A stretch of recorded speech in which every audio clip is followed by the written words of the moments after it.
you go to the audit site, I need to make sure you know what you're getting into. This is my first audit, so I can use all the pointers you can give me.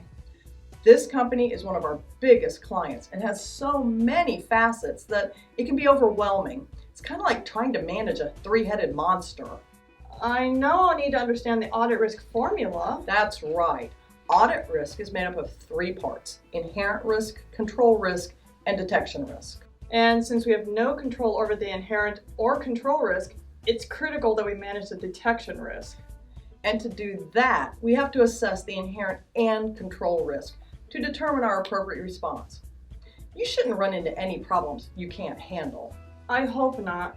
Wasn't it just 4 years ago this week that GAASzilla had to help with that out-of-control audit?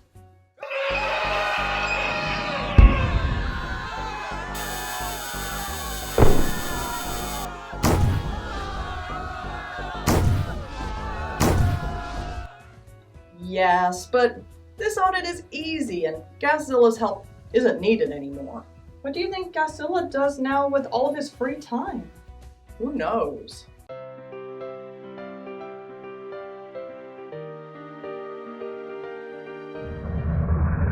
Now to tackle my first problem, proper risk assessment. To begin, I need to get an understanding of the company. Let's face it, how will I know where to concentrate if I don't even know what this company's like? I'll need to assess the risk at both the financial statement and the assertion level. A big part of risk assessment is evaluating internal control. This is a part of the audit that many auditors have problems with. So many think it's not that important, but how can you determine what to do next if you're not aware of the weaknesses? Another critical task is to brainstorm to make some guesses as to what material misstatements could exist in the financial statement.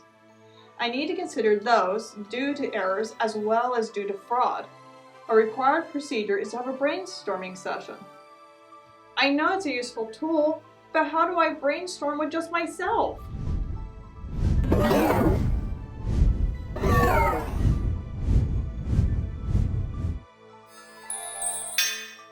We can help with brainstorming, brainstorming, brainstorming. Wow, now I can have a brainstorming session. Let's get started.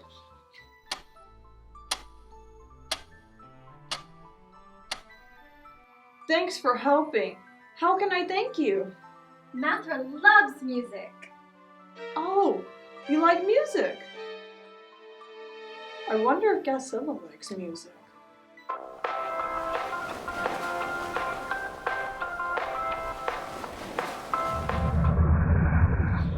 This is a big audit. I'm glad we've got an even bigger audit team to tackle it. We have some great practice aids, but we need to make sure we're using them properly. Yes.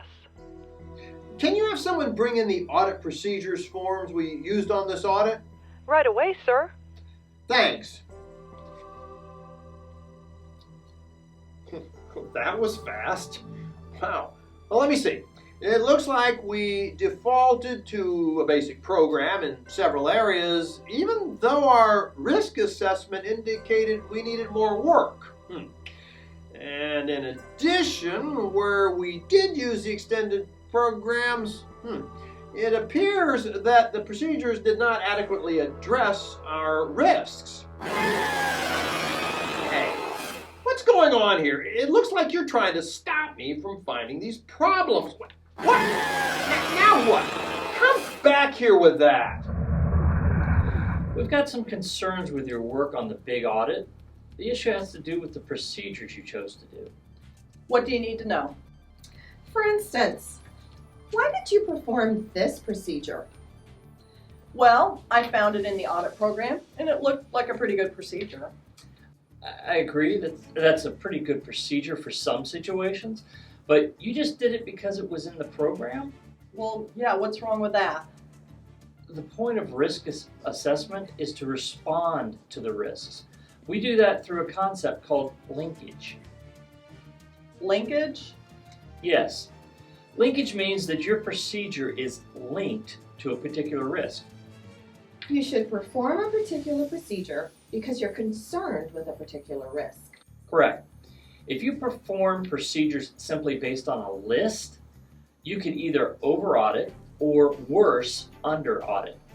And you'll need to document that linkage. Of course.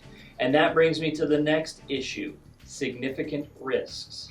I'll introduce you to someone who can help us get to the bottom of this. Oh, King Riscara!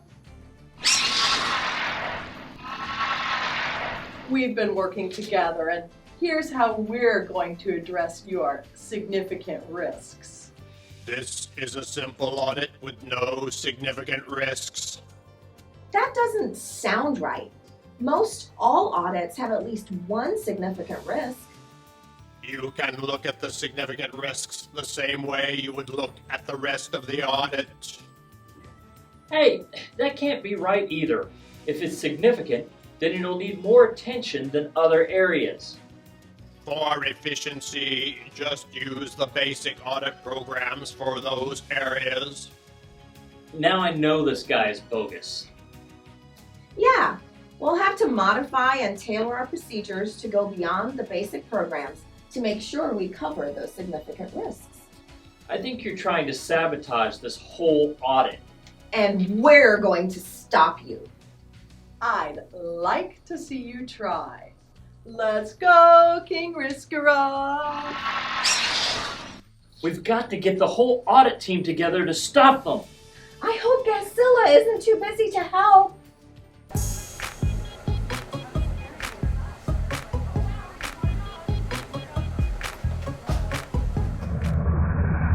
This has gotten out of control. How can we fix this audit?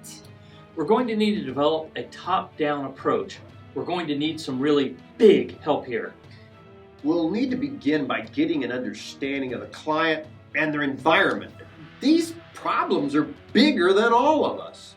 For each assertion, we'll want to rate both the inherent and control risk at low, medium, or high. Then we could make a judgment call on the combined risk. I think we should call GAASzilla. He's our only hope. Are you suggesting we make GAASzilla our assistant? No. We would be his. Make the call. Mathra, do you know GAASzilla's number?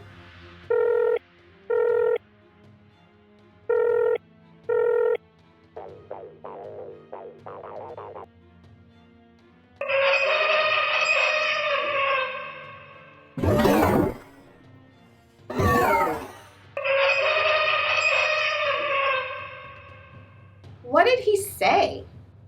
He'll help. He summoned all the monsters to the battlefield. He's flying in right now.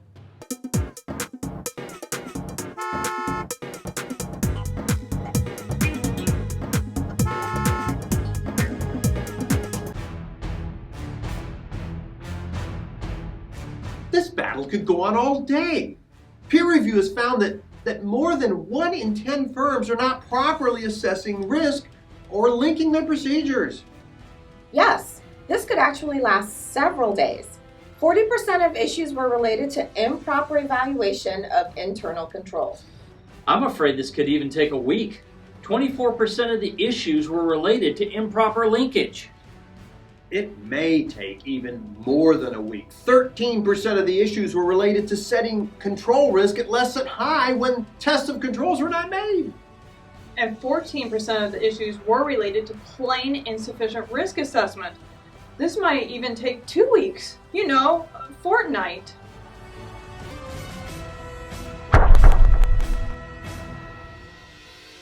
Yeah! GAASzilla and Mathra did it! GAASzilla is still king of audits.